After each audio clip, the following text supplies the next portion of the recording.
నమస్తే, welcome to RP7 TV news. ఇటీవల మృతి చెందిన సిపిఐ సీనియర్ నాయకులు ఏఐటియుసి రాష్ట్ర ఉపాధ్యక్షులు కామ్రేడ్ సామర మల్లేశం స్మారక సభ సిరిసిల్ల బీవై నగర్లోని వారి ఇంటి వద్ద నిర్వహించారు.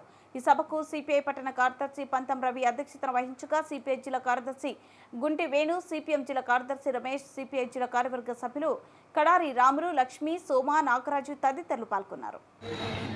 దాదాపుగా ఆయన సుదీర్ఘం దాదాపు 40 సంవత్సరాలు కమ్యూనిస్ట్ పార్టీ పేదల కోసం ఇక్కడ బీవై నగర్ నిర్మాణం కోసం ఈ పోరాటంలో గట్టిగా నిలబడి ఇప్పటి వరకు కొట్లాడు నిలబడినటువంటి వ్యక్తులలో మల్లేశం ఒకరు. మీకే కాదు, కుటుంబానికే కాదు, మా కమ్యూనిస్ట్ పార్టీ కూడా ఒక తీరని లోటు. అంత పెద్ద సీనియర్ లీడర్ ఇప్పటికీ ఎవరు లేరు.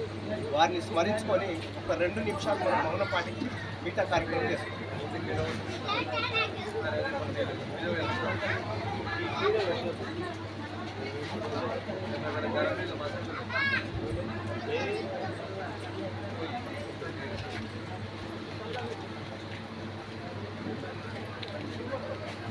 జోహార్ కమ్రేడ్ మల్లేశం.